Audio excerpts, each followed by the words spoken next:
Hello everyone, welcome to my channel spicy aroma Sudha की रसोई। हलवाई स्टाइल खस्ता कचौरी मटर वाली ठंडियों में जो बनाई जाती है वो रेसिपी आज शेयर कर रही हूँ मैं। तो आपने हलवाई की शॉप पे बिल्कुल गुब्बारे जैसी फूली फूली खस्ता कचौरी देखी होगी, खाई होगी। तो बिल्कुल आसान प्रोसेस के साथ कुछ 4 से 5 टिप्स ऐसे हैं जिसका ध्यान रखेंगे तो घर पर भी आप बिल्कुल हलवाई स्टाइल हरे मटर की खस्ता कचौरी बिल्कुल गुब्बारे जैसी फूली फूली बना सकते हैं। अब ये वाली कचौरी देखिए, तोड़ के दिखा रही हूँ। अंदर से भी बिल्कुल खाली है, गुब्बारे की तरह फूली हुई है। मसाले की लेयर हर जगह बराबर है। इसमें आप कुछ भी छोले भरकर, किसी भी तरह की चटनी भरकर, दही भरकर आप इंजॉय कर सकते हैं। इस तरह से ये कचौरी बनी हुई है। काट के दिखा रही हूँ। काटने की आवाज़ से पता लग रहा होगा कितना खस्ता बनी है ये कचौरी। अंदर से देखिए बिल्कुल फूली हुई गुब्बारे की तरह, गोलगप्पे की तरह। तो कैसे बनती है ये कचौरी घर पर बिल्कुल हलवाई स्टाइल में, पूरी टिप्स है।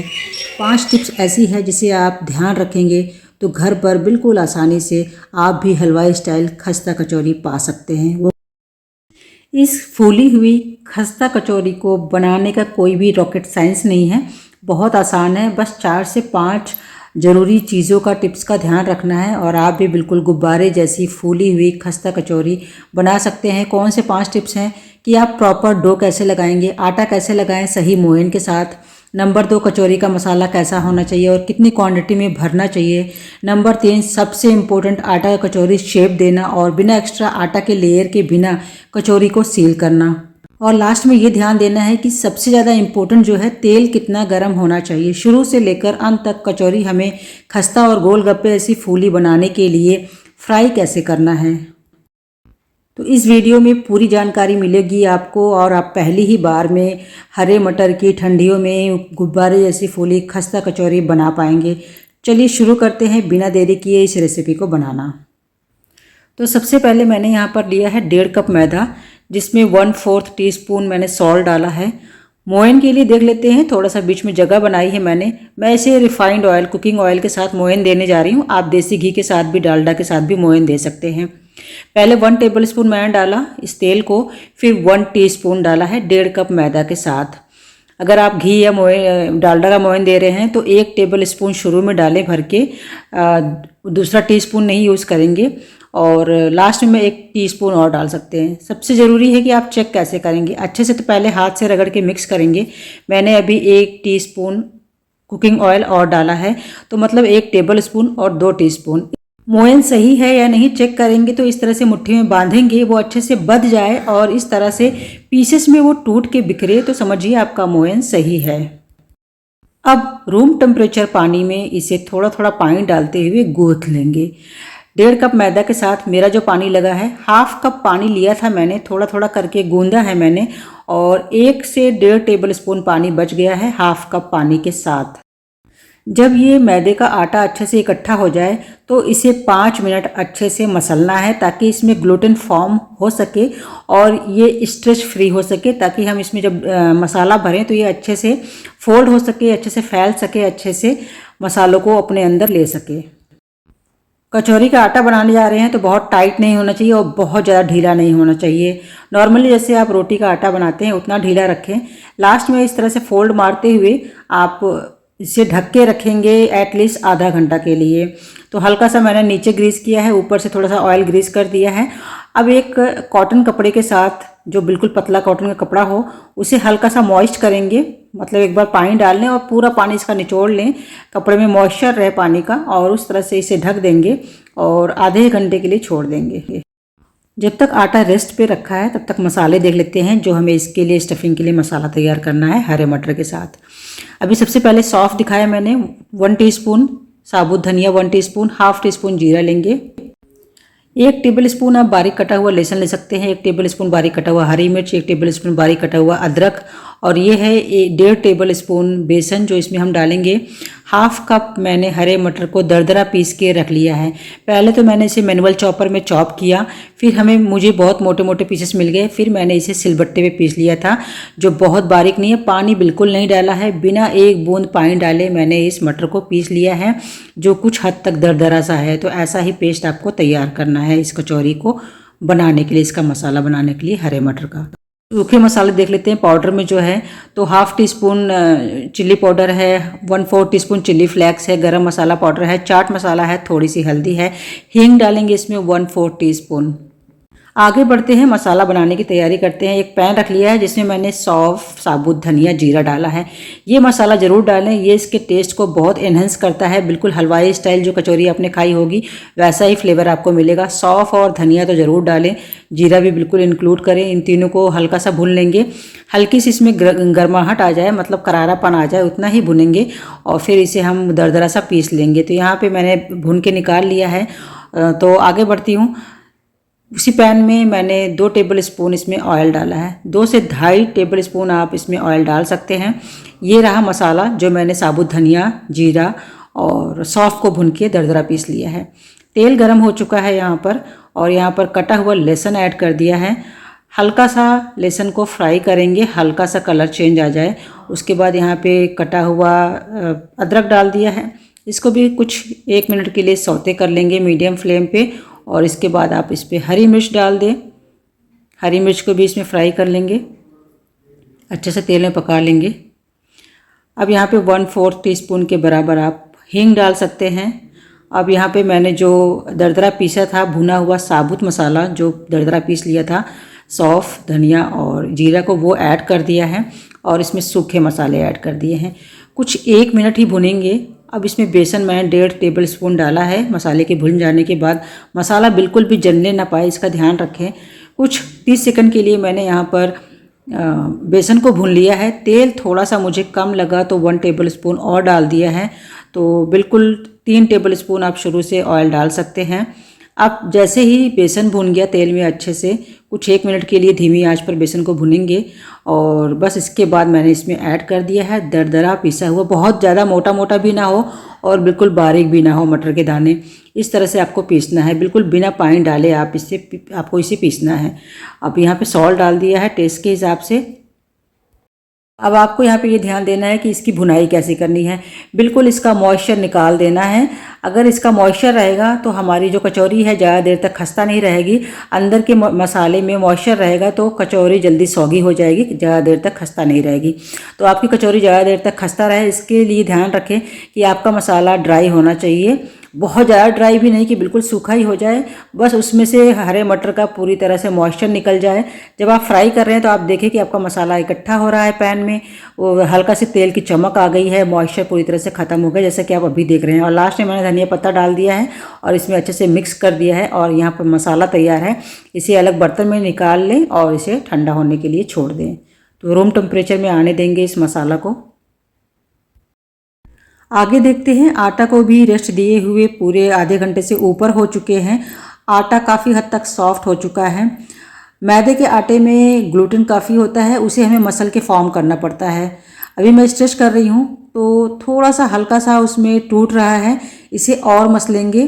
तो रेस्ट देने के बाद भी आप इसे 8 से 9 मिनट अच्छे से मसलेंगे ताकि इसमें अच्छे से ग्लूटेन फॉर्म हो सके और ये काफ़ी सॉफ्ट हो सके, जिससे ये कचौरी अच्छे से स्ट्रेच होगी और आपकी कचौरी बहुत ही खस्ता और बहुत ही फूली फूली सी बनेगी। तो ये प्रोसेस करना भी ज़रूरी है, मसलना ज़रूरी है। तो मैंने यहाँ पे इसे 8 से 9 मिनट अच्छे से मसल लिया है।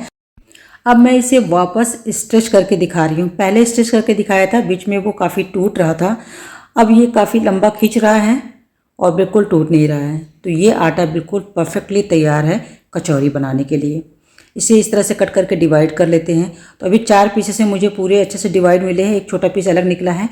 लेकिन जब हम इसी कचौरी भर के बनाएंगे तो एक्स्ट्रा आटा बाहर निकल के आता है, जिससे एक्स्ट्रा आटा निकलने के बाद 2 कचौरी एक्स्ट्रा बनेगी, तो पूरे 1.5 कप मैदा के साथ 6 कचौरी बनकर तैयार होगी।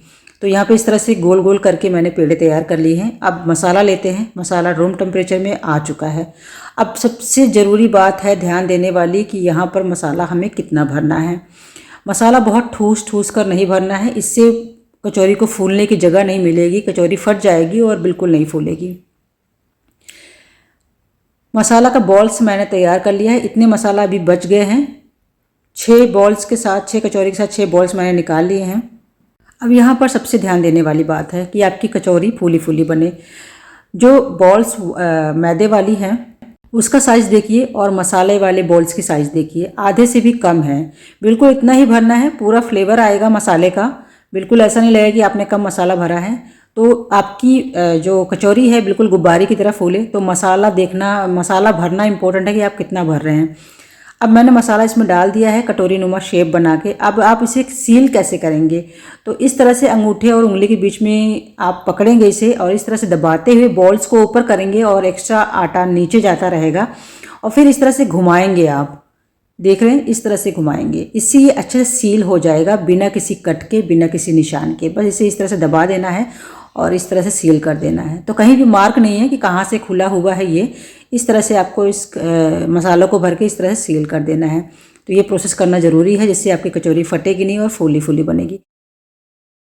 अच्छा, अगर आप बनाते हुए अपनी कचौरी में जहाँ से आपने फोल्ड किया है, सील किया है, वहाँ पे आटे की मोटी सी लेयर आ जाती है जो मुंह में खाने में ख़राब लगती है। तो जैसे मैं अभी दिखा रही हूँ, सील करते हुए आटे को एक्स्ट्रा निकालते हुए अंगूठे और उंगली के बीच में दबा के और इस तरह से गोल गोल घुमा के तोड़ना है आपको आटा और इस तरह सील कर देना है। तो वो प्रॉब्लम आपको नहीं मिलेगी। एक कचौरी और बना के दिखा रही हूँ। तो बिल्कुल मैं बार बार बोल रही हूँ कि आपको मसाला ध्यान देना है कि कितना भरना है। बिल्कुल जो आपने आटे की लोई बनाई है उसके आधे से भी कम मसाला की लोई बनानी है, मसाला के बॉल बनाने हैं। और आप देख सकते हैं इस तरह से मसाला भरने के बाद आपको सील कैसे करना है वो आप देख लीजिए। बताने से ज़्यादा आपको देखने में भी समझ में आ जाएगा। तो बिल्कुल वीडियो के थ्रू देख कर भी आप पूरी तरह से सीख सकते हैं। तो 4 कचौरियाँ भर ली हैं। अब सारे कचौरियों में से थोड़ा थोड़ा जो आटा निकला था उससे 2 जो और एक छोटा सा पार्ट बचा था उससे 2 कचौरी और बन गई है। तो पूरी 6 कचौरी बनके तैयार हुई है 1.5 कप मैदा के साथ। अब देखते हैं कचौरी को फ्लैट कैसे करना है। जहाँ से मसाला भरा था, जहाँ सील किया था, उस साइड से जो हथेली का कॉर्नर वाला पार्ट है, अंगूठे का साइड वाला पार्ट, वहाँ से हम बीच से लेके किनारे किनारे सेंटर तक थोड़ा सा हल्का हल्का दबाव देंगे, हल्का सा इसे फ्लैट कर लेंगे। इसे बेलेंगे नहीं, इसी तरह से फ्लैट करेंगे और बीच से फ्लैट करते हुए सेंटर तक जाएंगे जिससे मसाला अच्छे से स्प्रेड हो जाए। और आप इसकी थिकनेस देख सकते हैं, थोड़ा सा थिक होना चाहिए, बिल्कुल पतला नहीं करेंगे नहीं तो कचौरी फूलेगी नहीं। तेल का टेम्परेचर देखते हैं। तेल उतना लेना है कि कचौरी आपकी शुरू में डूब जाए। मैंने छोटा सा टुकड़ा डाला है मैदे का। तो आप देख रहे हैं तेल बहुत ज़्यादा गर्म नहीं है, बिल्कुल गर्म नहीं है। बस अभी अभी मैंने ऐसे फ्लेम पे चढ़ाया है। हल्का सा बर्तन गर्म होगा तो उसी के हिसाब से थोड़ा सा तेल गर्म हुआ है, उतना ही तेल का टेम्परेचर रखना है। तो ये बहुत इंपॉर्टेंट खास ध्यान देने वाली बात है कि आपकी कचौरी खस्ता और फूली बने। तो तेल के टेम्परेचर का ध्यान देना है। तेल शुरू में बिल्कुल गर्म नहीं होना चाहिए, बहुत छोटे छोटे बबल्स आने चाहिए, तो उतना ही तेल गर्म करना है। मैंने 4 कचौरियाँ डाल दी हैं, उतनी ही शुरू में कचौरी डालें जितनी आराम से आ जाए, ताकि उसको ऊपर से ऊपर उठ के आने की उसको स्पेस मिले। बाद में जब कचौरी बनने लगती है तो इसमें काफ़ी जगह हो जाती है, लेकिन शुरू में अभी 4 कचौरियाँ ही आई हैं। अब आप देख रहे हैं मैंने फ्लेम को बिल्कुल धीमा ही रखा था, बिल्कुल धीमा रखा था। फ्लेम का जो लास्ट पॉइंट होता है धीमा रखने का, उसी पे रखा था। कुछ टाइम लगता है 5 से 6 मिनट, फिर कचौरी इस तरह से तैर कर ऊपर आ जाती है तेल पर। अब ये देखना है कि जब तेल पे कचौरी तैर कर ऊपर आ जाए तब हम फ्लेम को थोड़ा सा मीडियम टू हाई कर लेंगे। जब तैर कर ऊपर आ जाएगी, ध्यान देना सारी बातों को, और ऊपर से थोड़ा तेल डालते रहेंगे जिससे कचौरी को फूलने में बहुत ज़्यादा हेल्प मिलेगी।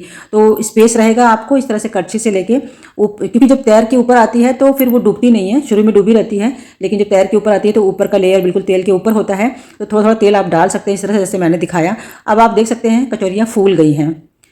जब कचौरी तैर कर तेल के ऊपर आई थी तो मैंने फ्लेम को मीडियम टू हाई कर दिया। जैसे ही फूल गई अच्छे से और हल्का सा कलर आया तो वापस मैंने धीमा कर दिया। अब ये जो कलर आया है धीमी आंच पर ही आया है, जिसमें 8 से 9 मिनट लग जाते हैं धीमी आंच पर इस तरह का कलर आने पर।